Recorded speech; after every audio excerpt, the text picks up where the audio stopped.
Ladies and gentlemen, welcome to CBSBaltimore.com. Hunter Rankin. Thanks. Sagamore Farms. Yep, appreciate it. In the house this day. Thank you so much. Appreciate it, guys. A little truth in broadcasting. We're making this presentation right before this year's Blackout season and Preakness Stakes. About a week out. But you may be watching this in August, September. And that's okay because we're talking Sagamore Farm. One of the great jewels in all of Maryland. Sport, politics, business, fun. This is helping to define what Maryland is in this century. It really is. Sagamore's a special place. You know, we feel like it's, like you say, but one of the great jewels of Maryland. And I think that's what really drove Kevin to get a piece of it and get it and try to rebuild it. Is he loves the state of Maryland. He loves things that are close to the history of Maryland, and obviously horse racing and rye whiskey, of course. But he really wanted to make his mark in the sport, and Sagamore is one of the pillars of the sport. So. And 10 years since he bought it. 10 years, yeah. 2007 he bought it, so we're in 17. So we've made some progress. We won the Breeders' Cup filly and mare turf back in 2010, actually before my time. But you know, we're getting there. We're building it the right way, I think. So. The history, if you don't know, long story short, you all know the Bromo Seltzer Tower downtown. Well, the family that owned Bromo Seltzer essentially started Sagamore Farm. It ended up through marriage in the Vanderbilt family. That's right. Was then sold to a developer and was going to be dismantled and turned into big houses on big lots. And there was some resistance from the immediate community. And then Kevin stepped in with some considerable weight, purchased the property, immediately turned it into this the Taj Mahal of racing. It is. It rivals any place I'm from Kentucky, and it rivals any place that I've ever been to down there. And when he bought it, like you say, the property had fallen into disrepair. That was terrible. Took down all the fences, redid a lot of the barns. We still got a lot of work to do there, as you're familiar with. But like I said, we're doing it the right way and doing it in a gradual way. And I think people in the community are happy, and I think we're happy. So. Run down to them the numbers. Maryland racing in general is a lot bigger than you think it is. I know we're talking Sagamore, but you get up into Harford County, Baltimore County, Cecil County, some great names. King T. Leatherbury, winningest trainer in the history of the universe, by the way. I anointed that to King the other day. The Boniface family, Bonita Farms. The industry statewide employs about how many people, give or take? Oof, that's a question for somebody smarter than me. Well, I think in the young thousands. I'd say 10,000. Yeah, every bit of it. Yeah. Now you can imagine the economic impact on salaries, taxes, et cetera, et cetera. So having a guy like Kevin Plank step in, put together a team around him, and add this to the mix. Gigantic. It is, and our philosophy has always been, hey, look, we want Maryland racing to do well, but we want our investment in the sport inside our fences to be the driver behind that. So we really believe that if we can build Sagamore into a great brand, it only attracts more people to the state. It only attracts more trainers to the state, more owners to the state. And you touched on it, but Maryland racing's in great shape, and that's thanks to the Maryland Jockey Club. That's thanks to a lot of people, but also like the owners in Maryland, the Ponds, the Bill Boniface, there's tons of great people. Ponds family, excuse me. You start naming somebody, you're going to leave something out. But I mean, there's some legendary names. Got to get you down there, Lynn. Yeah, I know. I really want to see it. It's amazing. Well, and the thing is, this is pretty cool. I want to talk about the Three Diamond Club because someone may be logged in going, okay, what's this all about? It's easy. They are very inclusive. They want you to understand racing. They want you to understand Sagamore. On the website, if you click Sagamore Farm, go to the bottom, you see Three Diamond Club. Explain this. Well, the Three Diamond Club is kind of our communication with the community, with our fans. We have a lot of fans. I think we have over 10,000 Facebook followers. We have over 6,000 Twitter followers. So people want to communicate with us, and we want to communicate with them. So we created the Three Diamond Club, which just offers tours. It gives news from what's going on at the farm, what we're doing in racing. But we do a farm tour every once a month during the warm months. I think it's May through October. But it's just designed to give a little piece of the history of Sagamore, what we're doing now, and kind of marry the old with the new.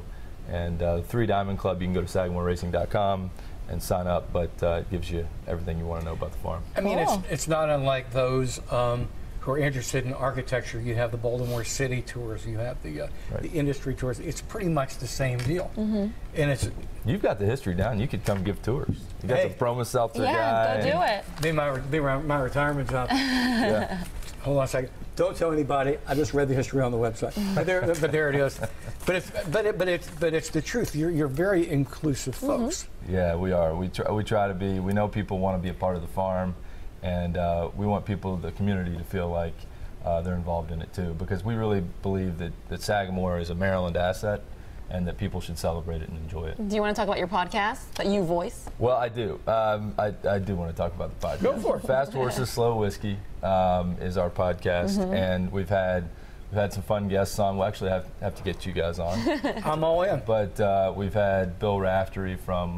We did a March Madness thing. We did Bill Raftery. We got Jim Rome coming up. Jim Rome. Yeah. So I listen to him every day. Do you really? I talk about Rome all the time. He's You the do. best sports talk show host in the United States every day, noon to 3, WJZ AM. He's great. He's Van great. Smack. Yeah, we had Sean McDonough from Monday Night Football. So we've had some fun guests, but just a little try to talk about the farm, talk about Sagamore Rye, and have some fun with Now it. you're talking her language. Lynn and her husband actually did the bourbon tour in Kentucky. We did. Did you really? For our anniversary The one trail. year. Yes, we did. Wow. Yeah, we hit up Bullet, Willet, and Maker's Mark. Have you been to Sagamore yet?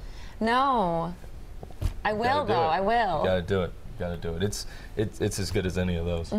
So, and Maryland has a great history of rye whiskey, as you all probably know. So, Old Pikesville. yeah, at the turn of the century, I think there were, I'm going to get this number wrong, but there were 30 or so distilleries in Baltimore City alone. So, Yeah, think about that.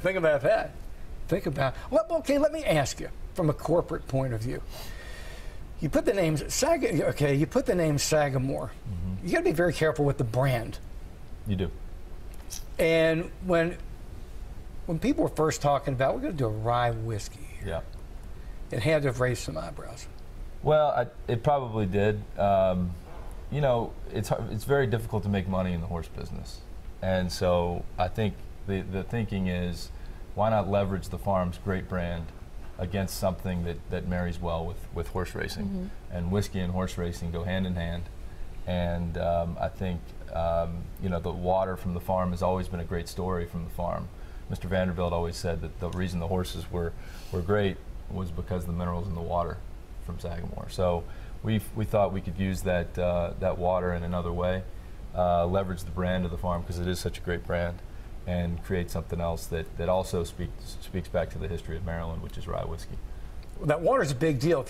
I'm sure they showed you the lake at Maker's Mark in Loretto, Yes. where they pull off the top 3 inches in the middle of the winter after all the particulate matter has settled down. Yeah. And that's what they make Maker's Mark with, water from this lake on their property. And there's streams that run through Sagamore. It's beautiful out there. You got to go. I will, I promise. You're like the only person in Maryland that hasn't been there. Plump punch. What a deal. But the Sagamore Rye is it's good, and it's another thing that Maryland can hang its hat on.